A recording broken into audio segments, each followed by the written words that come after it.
अस्सलाम वालेकुम रहमतुल्लाहि वबरकातुहू। अज़ीज़ तलबा व तालिबात, आपके एसएससी के इम्तहानात की शुरुआत हो चुकी हैं। ग़ालिबन आप लोगों ने 2 पर्चे अब तक फ़ेस किए होंगे, या बाज़ औक़ात कुछ मीडियम्स के बच्चों ने 3 पर्चे फ़ेस किए होंगे। अल्हम्दुलिल्लाह आप लोगों ने अच्छा परफ़ॉर्म किया होगा, अल्लाह की ज़ात पे ये उम्मीद है। अब आप अगले पर्चे की तैयारी के लिए तैयार हैं, जो है आपका अंग्रेज़ी का पर्चा।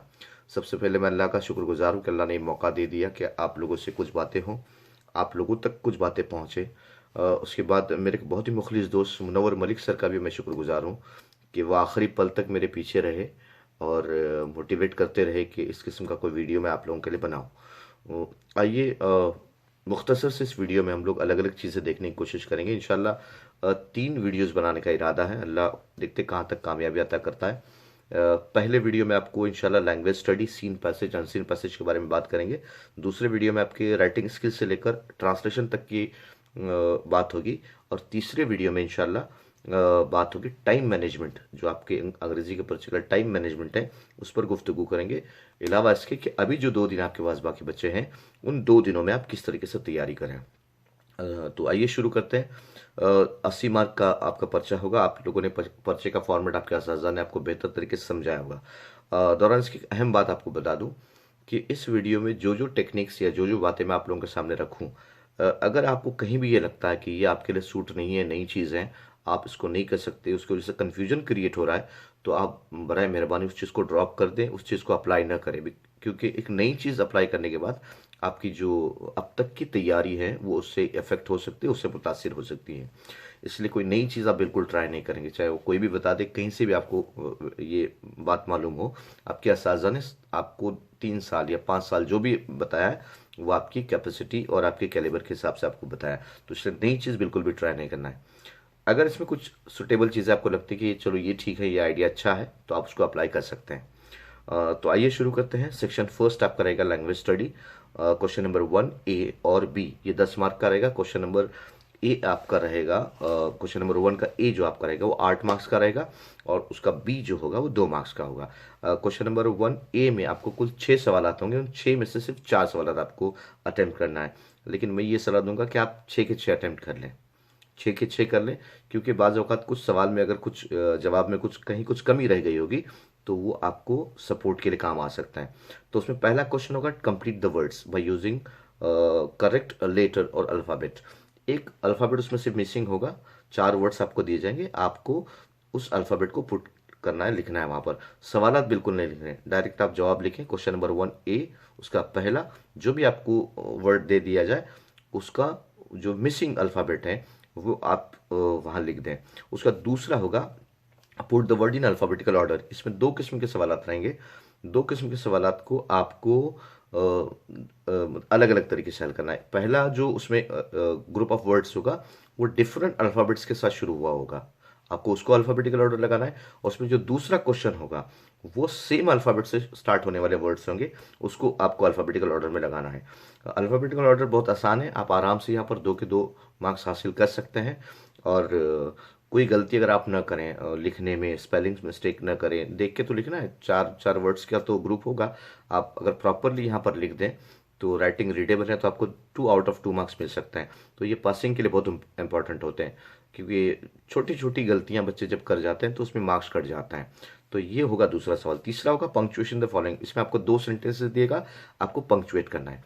मैं ये सलाह दूंगा कि आप हर हालत में इस क्वेश्चन को ट्राई ज़रूर करें, क्योंकि 4 से 5 पंक्चुएशन के मार्क्स या पंक्चुएशन के लिए रिक्वायरमेंट उसमें 4-5 चीज़ें होती हैं, जैसे कैपिटल लेटर्स हैं, कॉमा है, क्वेश्चन मार्क है, एक्सक्लेमेटरी साइन है, इस किस्म के 4 एक उसमें रिक्वायरमेंट होता है। 1-2 भी अगर आपके सही हो जाते हैं तो आपको वहाँ आधा अलॉटमेंट जरूर मिलता है। तो इस क्वेश्चन को जरूर ट्राई करें, क्योंकि कैपिटल लेटर्स वगैरह तो हम लोग लिख सकते हैं, जुमले की शुरुआत कैपिटल लेटर से हो। जो बच्चे फेल होने के लिए डर, मतलब जिनको डर होता है कि हम इसको फेल हो सकते हैं, या अंग्रेजी हम लोगों के लिए थोड़ा सा कॉम्प्लिकेटेड है, मैं कहूँगा वो बच्चे इस सवाल को ज़रूर करें। और इसके अलावा जो टॉपर्स हैं उनके लिए तो सारे सवाल हल करने की कोशिश करनी चाहिए, लेकिन ऐसा नहीं कि आप ड्रॉप कर दें। उसके बाद जो चौथा क्वेश्चन होगा, make 4 words minimum 3 letters using the letters in word. एक आपको बड़ा सा वर्ड देगा, उसमें जो अल्फ़ाबेट्स इस्तेमाल हुए हैं उन अल्फ़ाबेट्स की मदद से आपको 4 वर्ड्स बनाने हैं। अब बच्चों के दिमाग में ये आता है कि मिनिमम 3 लेटर्स चूंकि वहां पे लिखा होता है, तो बच्चे ये सोचते हैं कि सिर्फ 3 अल्फाबेट्स वाले वर्ड्स बनाना है। ऐसा नहीं है, मिनिमम 3, 2 ना हो। क्योंकि सपोज आपको रिकमेंडेशन एक वर्ड दे दिया गया, रिकमेंडेशन में जो अल्फाज हैं, जो अल्फाबेट्स हैं, इस लफ्ज में जो अल्फाबेट्स हैं, उन अल्फाबेट्स से आप नए वर्ड्स बना दे, लेकिन जो नए वर्ड्स बना दे उसमें मिनिमम 3 लेटर्स हो। मैक्सिमम उससे ज़्यादा भी हो तक कोई मसला नहीं, लेकिन 2 नहीं होने चाहिए, 3 अल्फाबेट्स के साथ नया वर्ड होना चाहिए। तो इसका आप प्रैक्टिस कर लेंगे तो यहाँ पर भी आपके 4 वर्ड्स बन सकते हैं। आप प्रैक्टिस करते वक्त 3-3 वर्ड्स वाले जित बहुत सारे वर्ड्स हैं, आप उनको थोड़ा पढ़ लें तो आपके लिए आसानी होगी। और उसमें 5वां सवाल होगा रिलेटेड वर्ड, आपको एक वर्ड देगा, उसके साथ एक एग्जाम्पल देगा और आपको कहेगा कि बाकी बचे हुए 4 रिलेटेड वर्ड से लिख दीजिए। ये होगा आपका 5वां सवाल। और 6ठा सवाल होगा ये complete the word chain of verb, adjective, adverb जो भी होगा वहां पर आगे दे देगा, आपको उस बुनियाद पर उसकी वर्ड चेन बनानी है। अगर नाउन है तो नाउन की वर्ड चेन बनानी है, अगर वर्ब है तो वर्ब की आपको वर्ब की आपको वर्ड चेन बनानी है। उसके बाद अगर एडजेक्टिव हो तो आपको एडजेक्टिव की। तो इसमें ध्यान रखें जो दिया हुआ वर्ड होता है उसको आप पहले आइडेंटिफाई कर लें और फिर उसके बाद आप उसको लिख दें। ट्राई ज़रूर करना चाहिए, ड्रॉप बिल्कुल नहीं करना चाहिए, क्योंकि अंग्रेजी परीक्षा में एक कहा जाता है कि आप जितने ज़्यादा क्वेश्चन ड्रॉप करते हैं उतने ज़्यादा आपके फेल होने के चांसेस बढ़ जाते हैं। अब ये क्वेश्चन नंबर 1A रहा जिसमें ये 6 सवाल रहे हैं, और B जिसमें आपको टोटल 4 सवाल होते हैं, टोटल होते हैं 4, उसमें से सिर्फ 2 करना है। उसमें ए होता है आपको make the meaningful sentence by using phrase, आपको एक फ्रेज देगा, उस फ्रेज को जुमले में इस्तेमाल करना है। या फिर वो नहीं अगर आपको आ रहा है तो एक छोटा सेंटेंस देगा, उसको कहते हैं एड अ क्लाउज, उसको आपको कंजक्शन लगा के बड़ा कर देना है। कोई भी चीज़ आप उसमें जोड़ सकते हैं, उसमें कोई कैद नहीं है कि आप क्या लिखें, मतलब सिर्फ ये है कि वो मीनिंगफुल सेंटेंस हो जाना चाहिए। उसके बाद ये दोनों में से कोई एक करना है, फ्रेज का इस्तेमाल करना है या सेंटेंस को ऐड करके, क्लाउज ऐड करके सेंटेंस को बड़ा कर देना है। दूसरा आपका जो रहता है वो रहता है सफिक्स और प्रीफिक्स जोड़ना, यानी 2 वर्ड्स देगा उसके साथ सफिक्स जोड़ दीजिए या प्रीफिक्स जोड़ दीजिए। प्रीफिक्स यानी जो एक रूट वर्ड होता है, जो मेन वर्ड होता है, उससे पहले अगर आप कोई चीज़ लगा दे तो होता है प्रीफिक्स, उसके बाद कोई लगा दे तो होता है सफिक्स। प्रीफिक्स जैसे बिल्ड जो रूट वर्ड है, आप उसे री लगा दे पहले तो रीबिल्ड हो गया, तो ये हो गया प्रीफिक्स को जोड़ देना। अश्योरेंस, उसमें अश्योर रूट वर्ड है, उसके आगे अश्योरेंस आप लिख दे तो वो हो गया सफिक्स। तो इस तरीके से 2 वर्ड्स देगा, उसमें आपको कहेगा सफिक्स या प्रीफिक्स लगाइए। आसान होता है, कोशिश कर सकते हैं इसकी। ये एक सवाल होगा, इसके साथ एक ऑप्शनल क्वेश्चन भी होगा। ऑप्शनल क्वेश्चन ये होगा कि आप इन 2 वर्ड्स को अपने जुमले में इस्तेमाल करें, 2 में से किसी एक वर्ड को इस जुमले में इस्तेमाल करें। चूंकि छोटे छोटे वर्ड्स होते हैं, आप छोटे छोटे जुमले में इसको इस्तेमाल कर सकते हैं। अब इसका प्रैक्टिस कैसे करें, ये जो बचे हुए दिन है, टाइम है आपके पास 2 दिन है, क्योंकि 6 तारीख को आपका हिंदी का पर्चा होगा। टाइम मैनेजमेंट में इंशाल्लाह इस पर मैं तफसील से बात करूंगा। तो इन 2 दिनों में इसका प्रैक्टिस कैसे करें, तो एक ये करें कि आप क्वेश्चन नंबर 1A, जैसे आपके पास 21 होगा या कोई और बुक होगा, तो क्वेश्चन नंबर 1A इसके कम से कम 5 से 6 सेट्स एक साथ हल कर लें। उसमें शुरू में क्या करें कि क्वेश्चन नंबर 1A पूरा के पूरा, मतलब 6 के 6 क्वेश्चन से आप एट अ टाइम 6 क्वेश्चन हल करें, मतलब पहले 6 कर लें, फिर 6 कर लें, फिर 6 कर लें। 4-5 सेट आप इस तरीके से हल कर लें और फिर 1-2 सेट इस तरीके से हल कर लें कि क्वेश्चन नंबर 1A उसका पहला, यानी सिर्फ पहला ही क्वेश्चन, तो आपको आइडिया मिल जाएगा कि किस तरीके से क्वेश्चंस इसमें हो सकते हैं और उसका प्रैक्टिस भी हो जाएगा। फिर दूसरा क्वेश्चन, यानी put the alphabetical order, alphabetical order के एक साथ 5-7 सेट्स आप लोग हल कर लेंगे तो डेफिनेटली आपको आइडिया मिल जाएगा। तो ये बाकी बचे हुए दिनों में आपको लैंग्वेज स्टडी का इस तरीके से प्रैक्टिस करना है। प्रैक्टिस करेंगे तो इसमें आपको 10 आउट ऑफ 10 मार्क्स मिलने के फुल चांसेस हैं। ये वो सवाल है जहाँ पर मार्क्स बहुत कम कटते हैं, सिर्फ शर्त है कि आपका राइटिंग रीडेबल हो। उसके बाद सेक्शन सेकेंड जो आपका आता है टेक्सचुअल पैसेज, आपने जो दरसी किताब पढ़ी है उस दरसी किताब में से सिर्फ 2 पैसेजेस आएंगे 10-10 मार्क के लिए, जिसमें 5-5 सवाल होंगे, A1, A2, A3, A4 और A5। उसी तरीके से B1, B2, B3, B4 और B5, इस तरीके से 5-5 क्वेश्चंस आपको रहेंगे। हर क्वेश्चन के लिए 2 मार्क्स होंगे। अब यहाँ पर करना क्या है, आपको सारे क्वेश्चंस अटेम्प्ट करना है, और स्पेशली वो बच्चे जिनको मैंने इससे पहले भी कहा कि डर है कि हम फेल ना हो जाए, या उनको बहुत ज़्यादा पासिंग तक पहुंचने के में प्रॉब्लम आता है, वो बच्चे कम से कम 3 क्वेश्चन हर हालत में अटेम्प्ट करें। सही रहे गलत रहे वो बात की बात है, लेकिन 3 क्वेश्चन का प्रैक्टिस बहुत अच्छे से कर ले। 3 क्वेश्चन आपको करने ही करने हैं, वो हर हालत में, वो सही गलत बात की बात है। You should have to try first ये 3 क्वेश्चन, और कम से कम आंसर शीट में आपके ये 3 क्वेश्चन लिखे होने ही चाहिए, चाहे वो किसी तरीके से भी हो। कौन कौन से क्वेश्चन है, तो वो आता है A1, A2 और A5।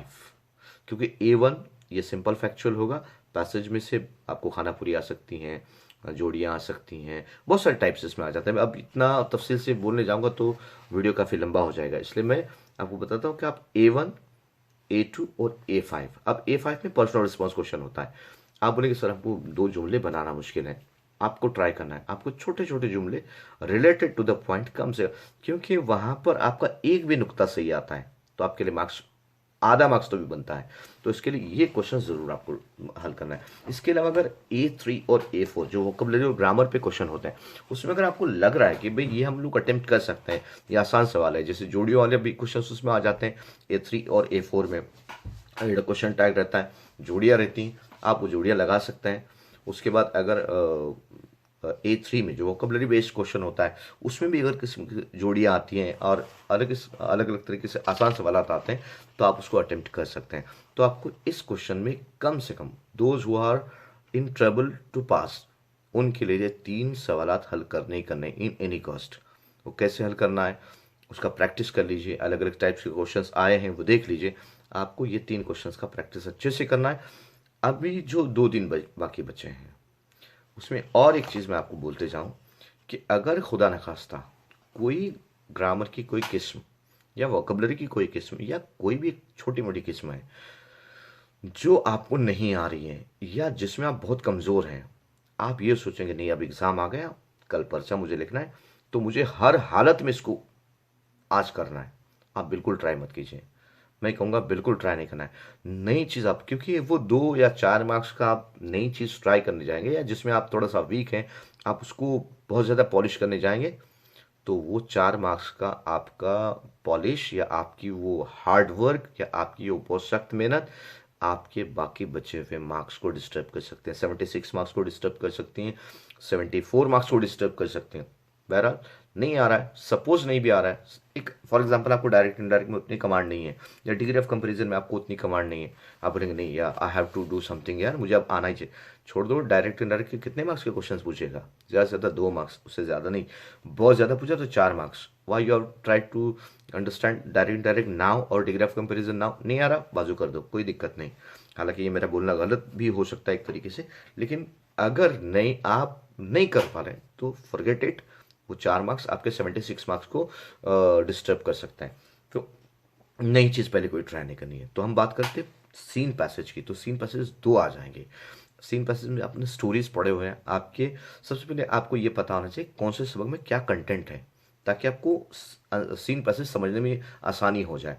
और जब आपको कंटेंट पता होगा सारे असबाक का, एक थोड़ा सा हल्का फ्लैश आप कर लीजिए आखिर आखिर में कि कौन से सबक में कौन सी चीज़ है, तो उसके टर्निंग पॉइंट्स वगैरह अगर आपको अच्छे से याद होंगे तो आपको पैसेज हल करने में ज़्यादा दिक्कत नहीं आएगी। तो इस तरीके से आप लोग सीन पैसेज का प्रैक्टिस कर लीजिए।